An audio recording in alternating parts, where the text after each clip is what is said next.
Bagaimana adabnya bila imam setelah sholat fardu membaca zikir yang keras, tapi masih ada jamaah yang masbuk? Tashwish, mengganggu. La tushawwish, jangan kau ganggu orang sholat. Yang dimaksud dengan kalimat mengganggu itu adalah bacaan selain zikir. Ada orang sholat, Allahu Akbar, tiba-tiba dia di samping nyanyi.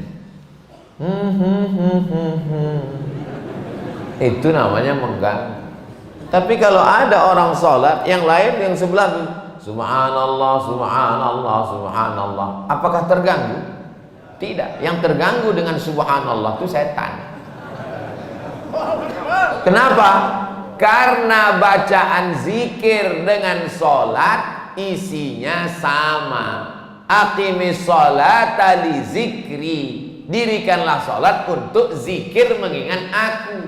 Orang yang berzikir sama circle-nya, sama signalnya. Orang yang berzikir mengingat Allah, orang yang sholat mengingat Allah. Orang yang sama-sama mengingat Allah tidak saling mengganggu dan tidak saling terganggu. Jadi kalau ada orang sholat, orang sebelah itu berzikir, tapi zikirnya mengganggu, dua kemungkinan. Yang sholat itu setan atau yang berzikir itu setan.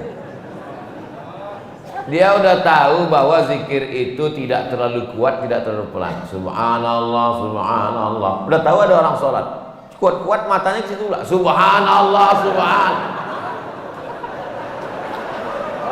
Ini setan. Ini setan yang sedang berzikir. Pak Ustadz, zikir setelah selesai sholat itu kan zikirnya sir. Itu menurut mazhab Syafi'i. Zikirnya jahar, mazhab muridnya Imam Syafi'i, namanya Hambali, Imam Ahmad bin Hambal.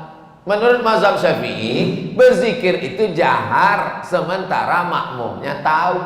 Kalau makmumnya sudah tahu, zikirnya sir. Maka di sebagian masjid zikirnya sir.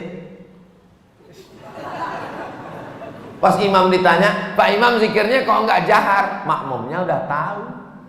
Ustaz Somad kalau jadi imam bacanya, saya kalau jadi imam zikir saya jahar. Kenapa Ustaz nggak baca sir? Karena makmum saya ada 3 orang nggak tahu. Yang pertama anak kecil, dia nggak tahu. Yang kedua mu'alaf baru masuk Islam. Yang ketiga orang tua udah tahu cuman lupa.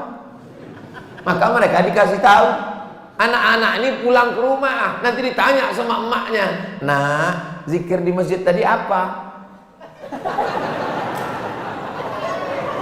Tapi kalau saya zikir kuat, dia tahu subhanallah, subhanallah, tapi tidak terlalu kuat. Nggak mungkin juga orang di masjid zikir sampai subhanallah, subhanallah. Kau zikir apa ngamuk?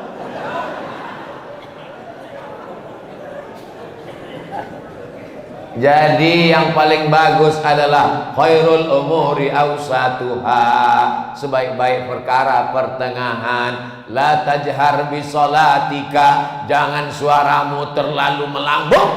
Wala tukhafit biha, jangan pula terlalu tersembunyi. Wabtaghi baina dzalika sabila, carilah jalan tengah